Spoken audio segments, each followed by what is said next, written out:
أعوذ بالله من الشيطان الرجيم.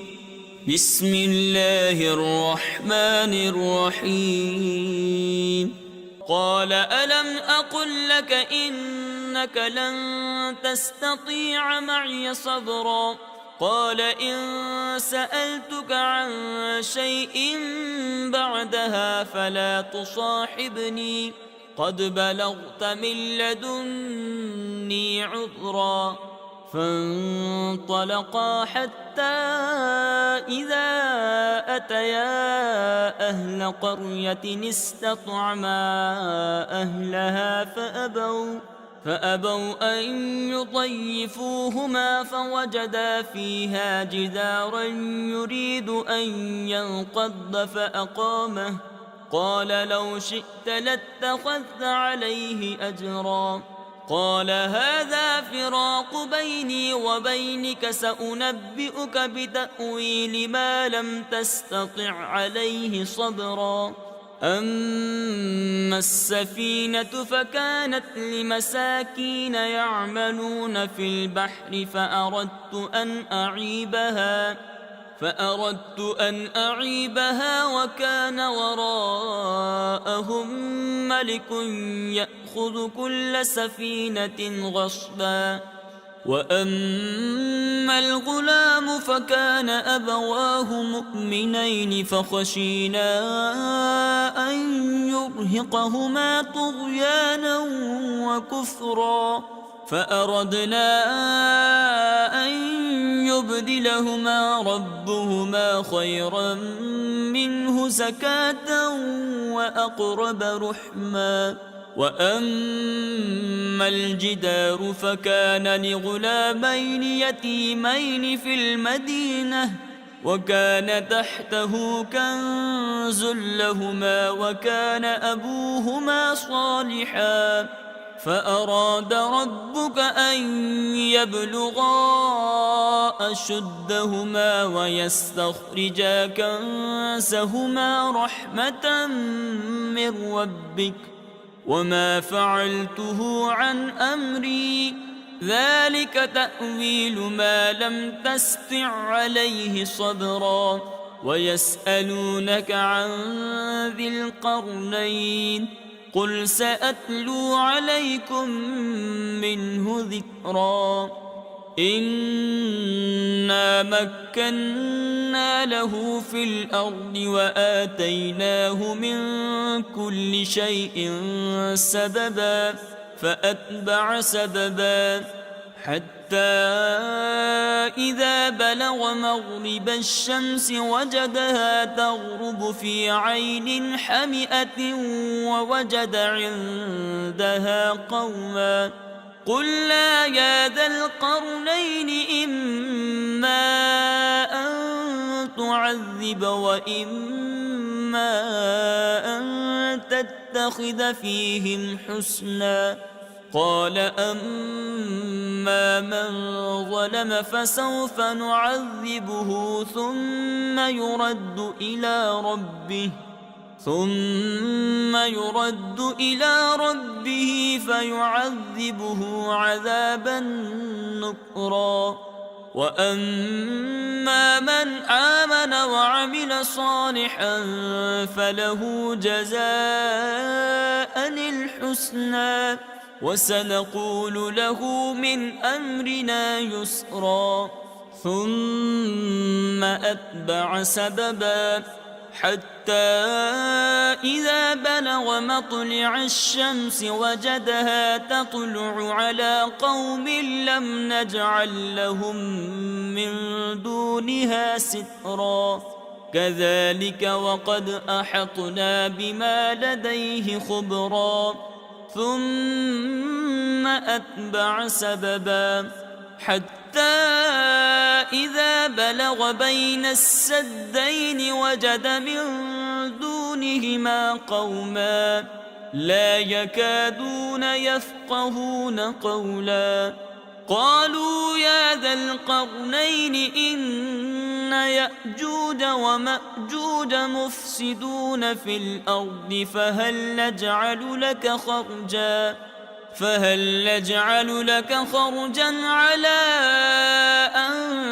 تجعل بيننا وبينهم سدا؟ قال ما مكني فيه ربي خير فأعينوني بقوة أجعل بينكم وبينهم ردما آتوني زبر الحديد حتى إذا ساوى بين الصدفين قال انفخوا حتى إذا جعله نارا قال آتوني أفرغ عليه قطرا فما استطاعوا أن يظهروه وما استطاعوا له نقبا قال هذا رحمة من ربي فإذا جاء وعد ربي جعله دكاء وكان وعد ربي حقا وتركنا بعضهم يومئذ يموج في بعض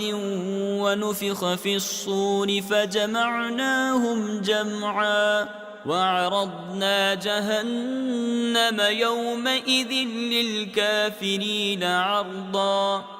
الذين كانت أعينهم في غطاء عن ذكري وكانوا لا يستطيعون سمعا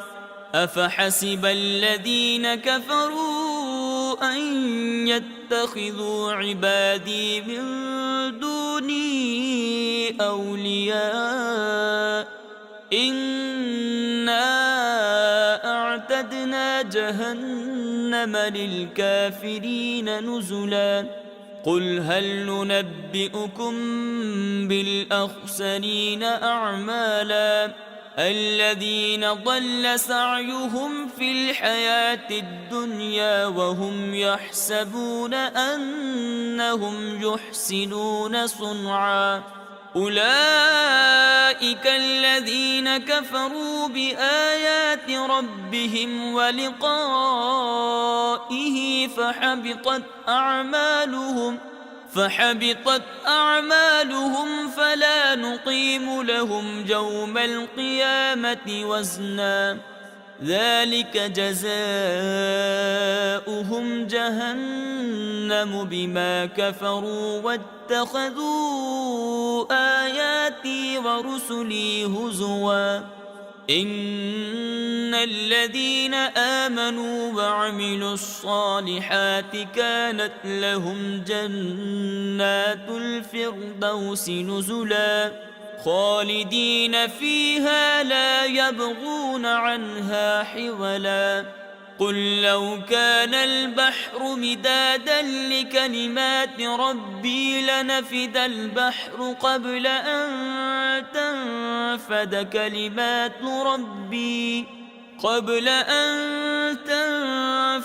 كلمات ربي ولو جئنا بمثله مددا قل إنما أنا بشر مثلكم يوحى إلي أنما إلهكم إله واحد فمن كان يرجو لقاء ربه فليعمل عملا صالحا ولا يشرك بعبادة ربه أحدا بسم الله الرحمن الرحيم كافها يا عين صاد ذكر رحمة ربك عبده زكريا إذ نادى ربه نداء خفيا قال رب إني وهن العظم مني واشتعل الرأس شيبا ولم أكن بدعائك رب شقيا وإني خفت الموالي من ورائي وكانت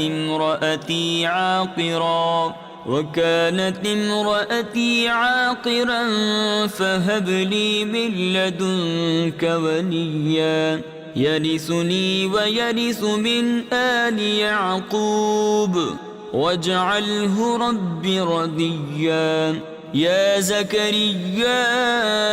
إنا نبشرك بغلام اسمه يحيى لم نجعل له من قبل سميا. قال رب أنى يكون لي غلام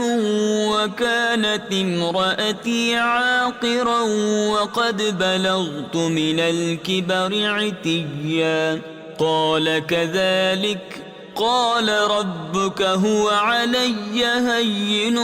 وقد خلقتك من قبل ولم تك شيئا. قال رب اجعل لي آية. قال آيتك ألا تكلم الناس 3 ليال سويا. فخرج على قومه من المحراب فأوحى إليهم أن سبحوا بكرة وعشيا. يا يحيى خذ الكتاب بقوة وآتيناه الحكم صبيا وحنانا من لدنا وزكاة وكان تقيا وبرا بوالديه ولم يكن جبارا عصيا. وسلام عليه يوم ولد ويوم يموت ويوم يبعث حيا. واذكر في الكتاب مريم إذ انتبذت من أهلها مكانا شرقيا فاتخذت من دونهم حجابا فأرسلنا إليها روحنا فتمثل لها بشرا سويا. قالت إني أعوذ بالرحمن منك إن كنت تقيا. قال إنما أنا رسول ربك لأهب لك غلاما زكيا. قالت أنى يكون لي غلام ولم يمسسني بشر ولم أك بغيا. قال كذلك قال ربك هو علي هين ولنجعله آية للناس ورحمة منا وكان أمرا مقضيا. فحملته فانتبذت به مكانا قصيا فأجاءها المخاض إلى جذع النخلة قالت يا ليتني مت قبل هذا وكنت نسيا منسيا. فناداها من تحتها ألا تحزني قد جعل ربك تحتك سريا وهزي إليك بجذع النخلة تساقط عليك رطبا جنيا. فكلي واشربي وقري عينا فإما ترين من البشر أحدا فقولي إني نذرت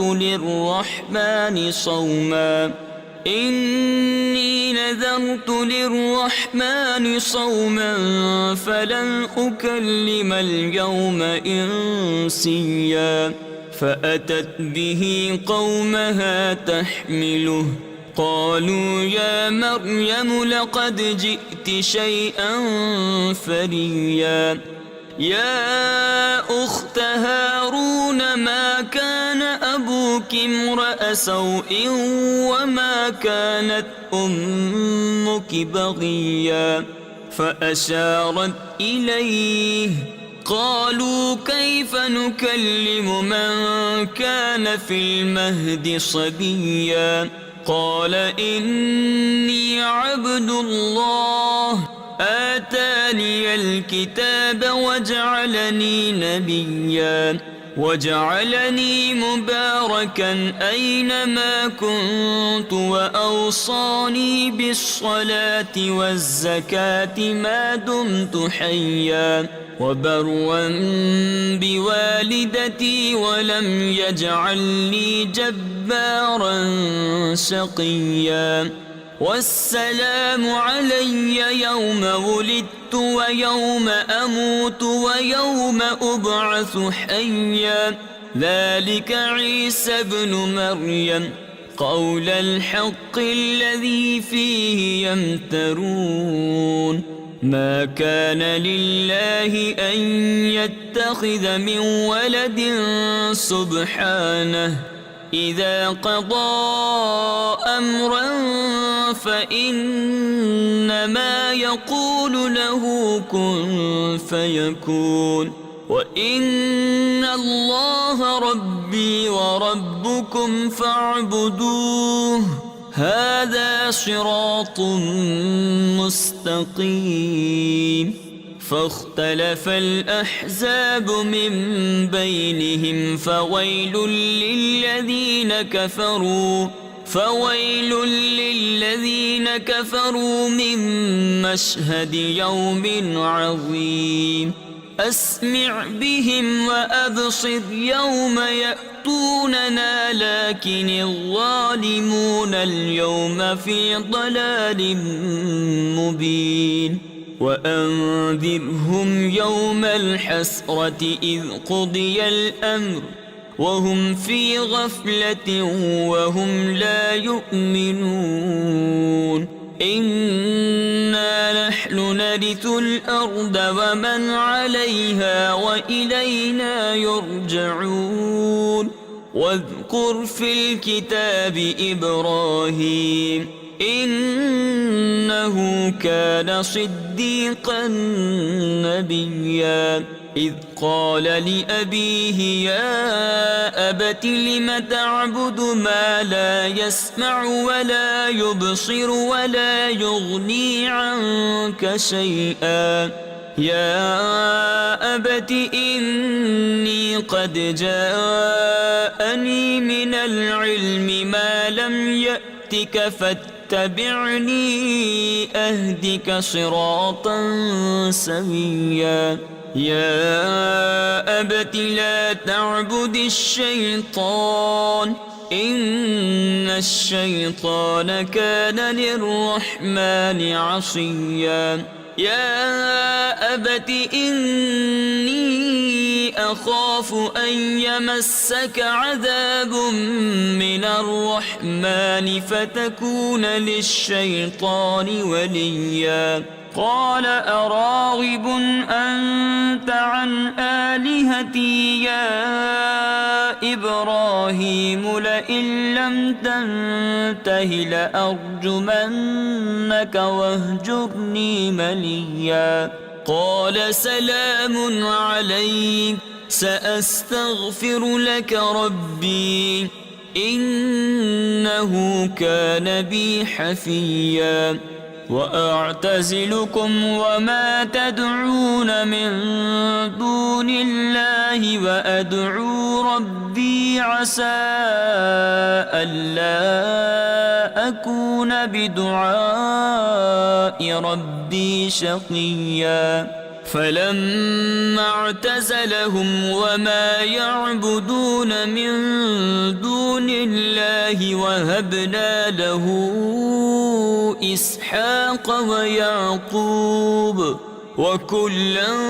جعلنا نبيا ووهبنا لهم من رحمتنا وجعلنا لهم لسان صدق عليا واذكر في الكتاب موسى إنه كان مخلصا وكان رسولا نبيا وناديناه من جانب الطور الأيمن وقربناه نجيا ووهبنا له من رحمتنا أخاه هارون نبيا واذكر في الكتاب إسماعيل إنه كان صادق الوعد وكان رسولا نبيا وكان يأمر أهله بالصلاة والزكاة وكان عند ربه مرضيا واذكر في الكتاب إدريس إنه كان صديقا نبيا ورفعناه مكانا عليا أولئك الذين أنعم الله عليهم من النبيين من ذرية آدم وممن حملنا مع نوح ومن ذرية إبراهيم وإسرائيل وممن هدينا واجتبينا إذا تتلى عليهم آيات الرحمن خروا سجدا وبكيا فخلف من بعدهم خلف أضاعوا الصلاة واتبعوا الشهوات فسوف يلقون غيا إلا من تاب وآمن وعمل صالحا فأولئك يدخلون الجنة ولا يظلمون شيئا جنات عدن التي وعد الرحمن عباده بالغيب إنه كان وعده مأتيا لا يسمعون فيها لغوا إلا سلاما ولهم رزقهم فيها بكرة وعشيا تلك الجنة التي نورث من عبادنا من كان تقيا وما نتنزل إلا بأمر ربك له ما بين أيدينا وما خلفنا وما بين ذلك وما كان ربك نسيا رب السماوات والأرض وما بينهما فاعبده واصطبر لعبادته هل تعلم له سميا ويقول الإنسان أإذا ما مت لسوف أخرج حيا أولا يذكر الإنسان أنا خلقناه من قبل ولم يك شيئا فوربك لنحشرنهم والشياطين ثم لنحضرنهم حول جهنم جثيا ثم لننزعن من كل شيعة أيهم أشد على الرحمن عتيا ثم لنحن أعلم بالذين هم أولى بها صليا وإن منكم إلا واردها كان على ربك حتما مقضيا ثم ننجي الذين اتقوا ونذر الظالمين فيها جثيا وإذا تتلى عليهم آياتنا بينات قال الذين كفروا للذين آمنوا قال الذين كفروا للذين آمنوا أي الفريقين خير مقاما وأحسن نديا وكم أهلكنا قبلهم من قرن هم أحسن أثاثا ورئيا قل من كان في الضلالة فليمدد له الرحمن مدا حتى إذا رأوا ما يوعدون إما العذاب وإما الساعة فسيعلمون من هو شر مكانا وأضعف جندا ويزيد الله الذين اهتدوا هدى والباقيات الصالحات خير عند ربك ثوابا وخير مردا أفرأيت الذي كفر بآياتنا وقال لأوتين مالا وولدا أطلع الغيب أم اتخذ عند الرحمن عهدا كلا سنكتب ما يقول ونمد له من العذاب مدا ونرثه ما يقول ويأتينا فردا واتخذوا من دون الله آلهة ليكونوا لهم عزا كلا سيكفرون بعبادتهم ويكونون عليهم ضدا ألم تر أنا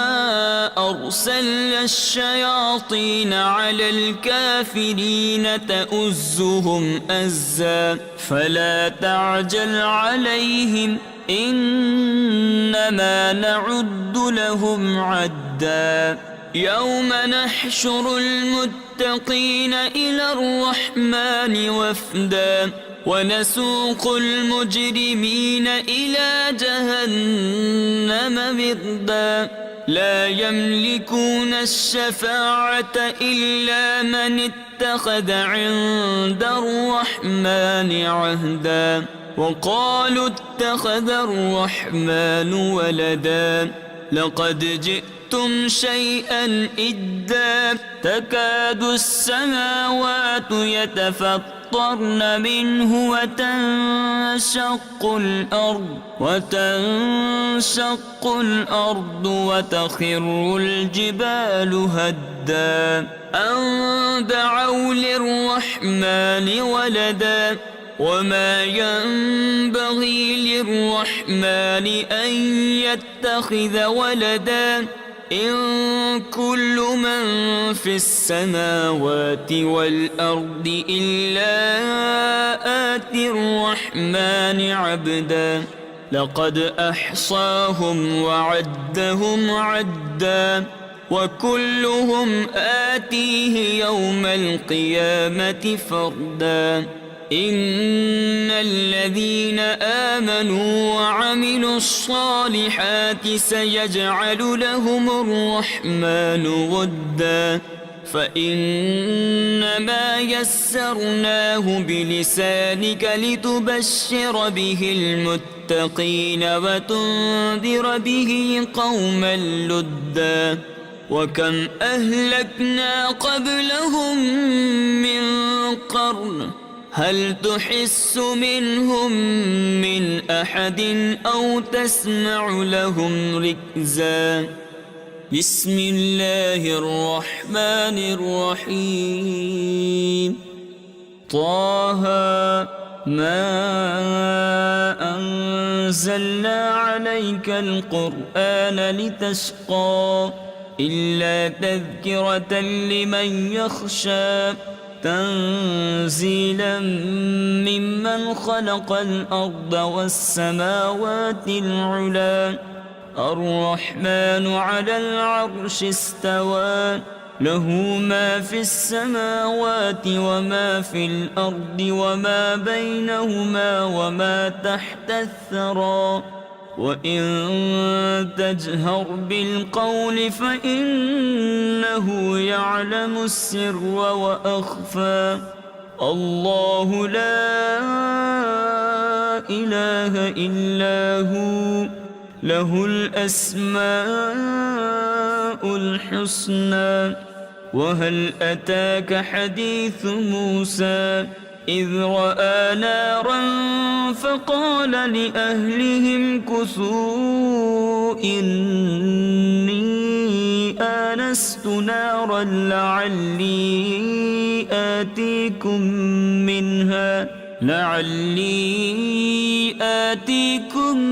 منها بقبس أو أجد على النار هدى فلما أتاها نودي يا موسى إني أنا ربك فاخلع عليك إنك بالوادي المقدس طوى وأنا اخترتك فاستمع لما يوحى إنني أنا الله لا إله إلا أنا فاعبدني وأقم الصلاة لذكري إنني أنا الله لا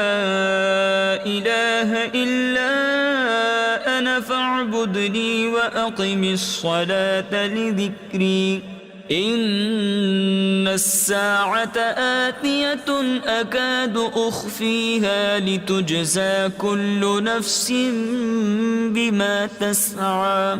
فلا يصدنك عنها من لا يؤمن بها واتبع هواه فتردى وما تلك بيمينك يا موسى قال هي عصاي أتوكأ عليها وأهش بها على غنمي ولي فيها مآرب أخرى قال ألقها يا موسى فألقاها فإذا هي حية تسعى قال خذها ولا تخف سنعيدها سيرتها الأولى واضمم يدك إلى جناحك تخرج بيضاء من غير سوء آية أخرى لنريك من آياتنا الكبرى اذهب إلى فرعون إنه طغى قال رب اشرح لي صدري ويسر لي أمري واحلل عقدة من لساني يفقه قولي واجعل لي وزيرا من أهلي هارون أخي اشدد به أزري وأشركه في أمري كي نسبحك كثيرا ونذكرك كثيرا إنك كنت بنا بصيرا قال قد أوتيت سؤلك يا موسى ولقد مننا عليك مرة أخرى إذ أوحينا إلى أمك ما يوحى أن اقذفيه في التابوت فاقذفيه في اليم فليلقه اليم بالساحل يأخذه عدو لي وعدو له وألقيت عليك محبة مني ولتصنع على عيني إذ تمشي أختك فتقول هل أدلكم على من يكفله فرجعناك إلى أمك كي تقر عينها ولا تحزن وقتلت نفسا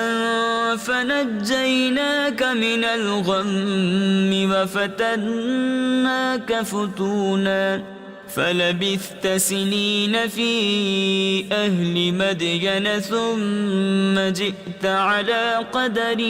يا موسى واصطنعتك لنفسي اذهب أنت وأخوك بآياتي ولا تنيا في ذكري اذهبا إلى فرعون إنه طغى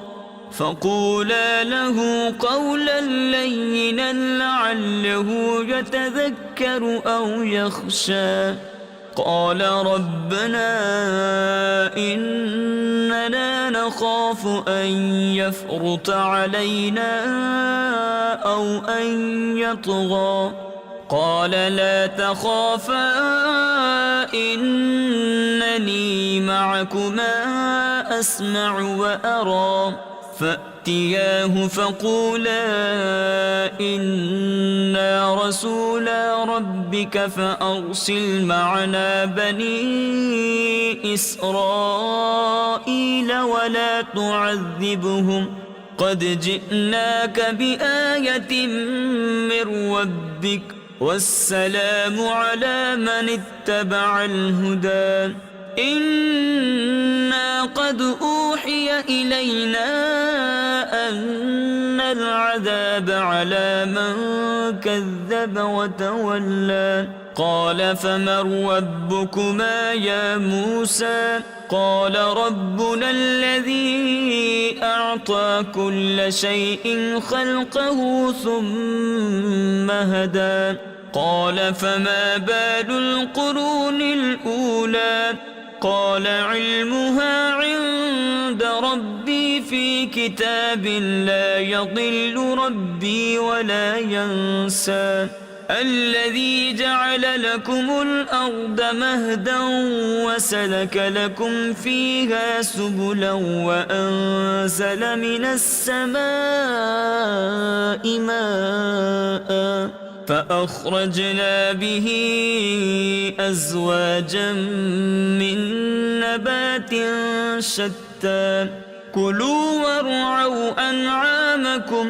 إن في ذلك لآيات لأولي النهى منها خلقناكم وفيها نعيدكم ومنها نخرجكم تارة أخرى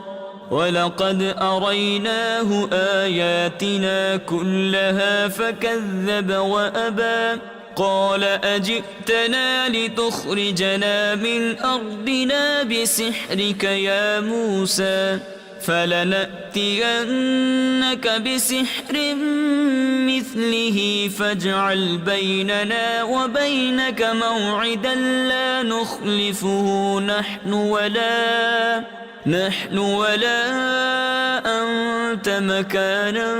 سوى قال موعدكم يوم الزينة وأن يحشر الناس ضحى فتولى فرعون فجمع كيده ثم أتى قال لهم موسى ويلكم لا تفتروا على الله كذبا فيسحتكم بعذاب وقد خاب من افترى فتنازعوا أمرهم بينهم وأسروا النجوى قالوا إن هذان لساحران يريدان أن يخرجاكم من أرضكم بسحرهما ويذهبا بطريقتكم المثلى فأجمعوا كيدكم ثم أتوا صفا وقد أفلح اليوم من استعلى قالوا يا موسى إما أن تلقي وإما أن نكون أول من ألقى قال بل ألقوا فإذا حبالهم وعصيهم يخيل إليه من سحرهم أنها تسعى فأوجس في نفسه خيفة موسى. قلنا لا تخف إنك أنت الأعلى وألق ما في يمينك تلقف ما صنعوا إنما صنعوا كيد ساحر ولا يفلح الساحر حيث أتى. فألقي السحرة سجدا قالوا آمنا برب هارون وموسى. قال آمنتم له قبل أن آذن لكم إنه لكبيركم الذي علمكم السحر فلأقطعن أيديكم وأرجلكم من خلاف ولأصلبنكم في جذوع النخل ولتعلمن أينا أشد عذابا وأبقى. قالوا لن نؤثرك على ما جاءنا من البينات والذي فطرنا فاقض ما أنت قاض إنما تقضي هذه الحياة الدنيا إنا آمنا بربنا ليغفر لنا خطايانا وما أكرهتنا عليه من السحر والله خير وأبقى. إنه من يأت ربه مجرما فإن له جهنم لا يموت فيها ولا يحيا ومن يأته مؤمنا قد عمل الصالحات فأولئك لهم الدرجات العلى. جنات عدن تجري من تحتها الأنهار خالدين فيها وذلك جزاء من تزكى. ولقد أوحينا إلى موسى أن أسر بعبادي فاضرب لهم طريقا في البحر يبسا لا تخاف دركا ولا تخشى. فأتبعهم فرعون بجنوده فغشيهم من اليم ما غشيهم وأضل فرعون قومه وما هدى. يا بني إسرائيل قد أنجيناكم من عدوكم وواعدناكم جانب الطور الأيمن ونزلنا عليكم المن والسلوى. كلوا من طيبات ما رزقناكم ولا تطغوا فيه فيحل عليكم غضبي ومن يحلل عليه غضبي فقد هوى وإني لغفار لمن تاب وآمن وعمل صالحا ثم اهتدى. وما أعجلك عن قومك يا موسى؟ قال هم أولئك على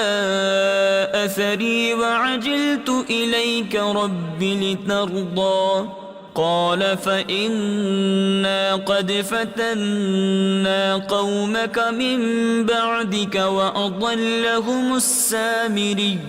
فرجع موسى إلى قومه غضبان أسفا قال يا قوم ألم يعدكم ربكم وعدا حسنا أفطال عليكم العهد أم أردتم أن يحل عليكم غضب من ربكم فأخلفتم موعدي قالوا ما أخلفنا موعدك بملكنا ولكننا حملنا أوزارا من زينة القوم فقذفناها فكذلك ألقى السامري فأخرج لهم عجلا جسدا له خوار فقالوا هذا إلهكم وإله موسى فنسي أفلا يرون ألا يرجع إليهم قولا ولا يملك لهم ضرا ولا نفعا ولقد قال لهم هارون من قبل يا قوم إنما فتنتم به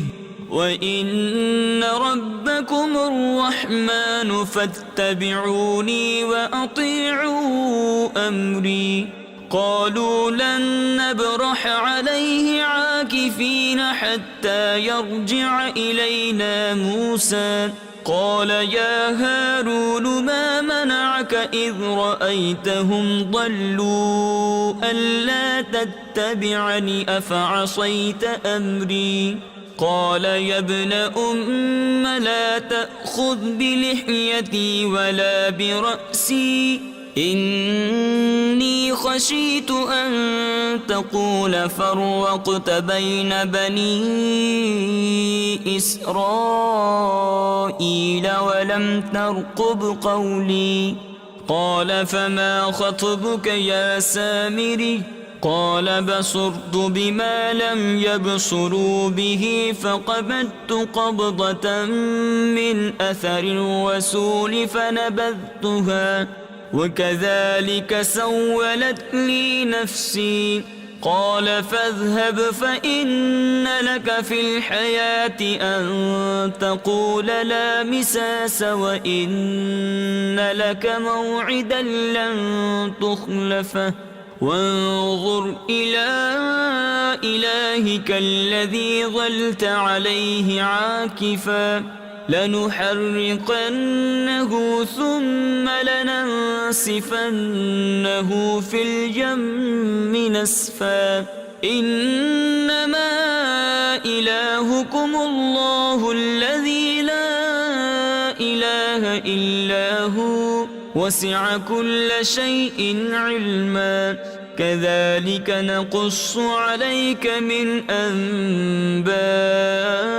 ما قد سبق وقد آتيناك من لدنا ذكرا من أعرض عنه فإنه يحمل يوم القيامة وزرا خالدين فيه وساء لهم يوم القيامة حملا يوم ينفخ في الصور ونحشر المجرمين يومئذ زرقا يتخافتون بينهم إن لبثتم إلا عشرا نحن أعلم بما يقولون إذ يقول أمثلهم طريقة إن لبثتم إلا يوما ويسألونك عن الجبال فقل ينسفها ربي نسفا فيذرها قاعا صفصفا لا ترى فيها عوجا ولا أمتا يومئذ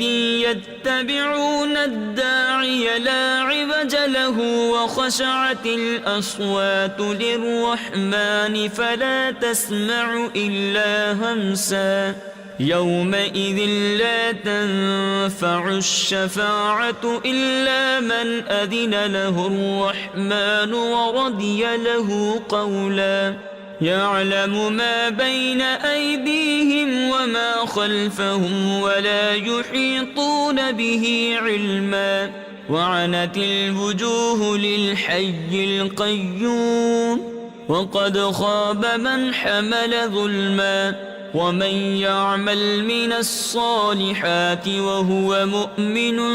فلا يخاف ظلما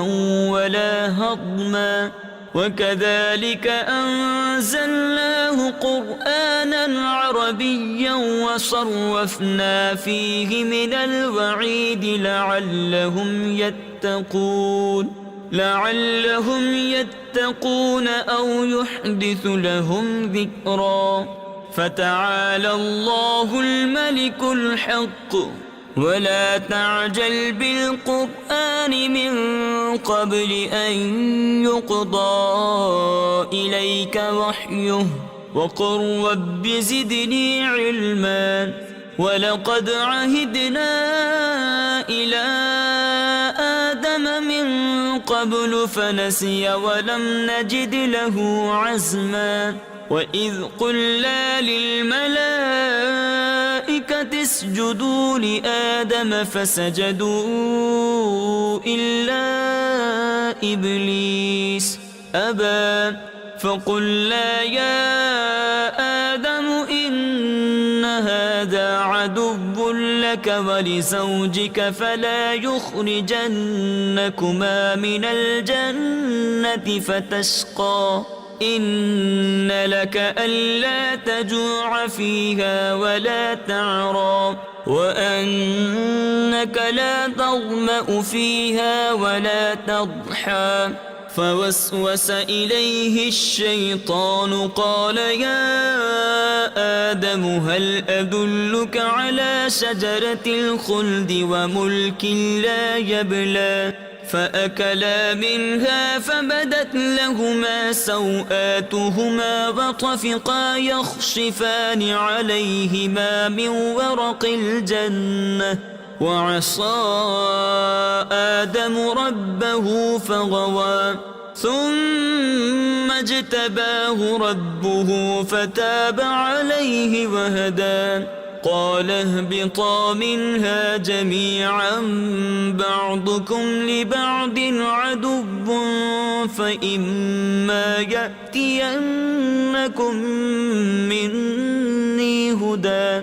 فمن اتبع هداي فلا يضل ولا يشقى ومن أعرض عن ذكري فإن له معيشة ضنكا ونحشره يوم القيامة أعمى قال رب لم حشرتني أعمى وقد كنت بصيرا قال كذلك أتتك آياتنا فنسيتها وكذلك اليوم تنسى وكذلك نجزي من أسرف ولم يؤمن بآيات ربه ولعذاب الآخرة أشد وأبقى أفلم يهد لهم كم أهلكنا قبلهم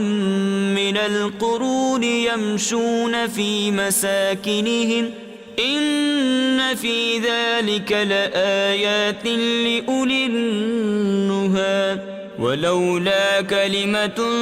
سبقت من ربك لكان لزاما وأجل مسمى فاصبر على ما يقولون وسبح بحمد ربك قبل طلوع الشمس وقبل غروبها ومن آناء الليل فسبح وأطراف النهار لعلك ترضى ولا تمدن عينيك إلى ما متعنا به أزواجا منهم زهرة الحياة الدنيا لنفتنهم فيه ورزق ربك خير وأبقى وأمر أهلك بالصلاة واصطبر عليها لا نسألك رزقا نحن نرزقك والعاقبة للتقوى وقالوا لولا يأتينا بآية من ربه أولم تأتهم بينة ما في الصحف الأولى ولو أنا أهلكناهم بعذاب من قبله لقالوا ربنا لولا أرسلت إلينا رسولا فنتبع آياتك من قبل أن نذل ونخزى قل كل متربص فتربصوا فستعلمون من أصحاب الصراط السوي ومن اهتدى. صدق الله العظيم.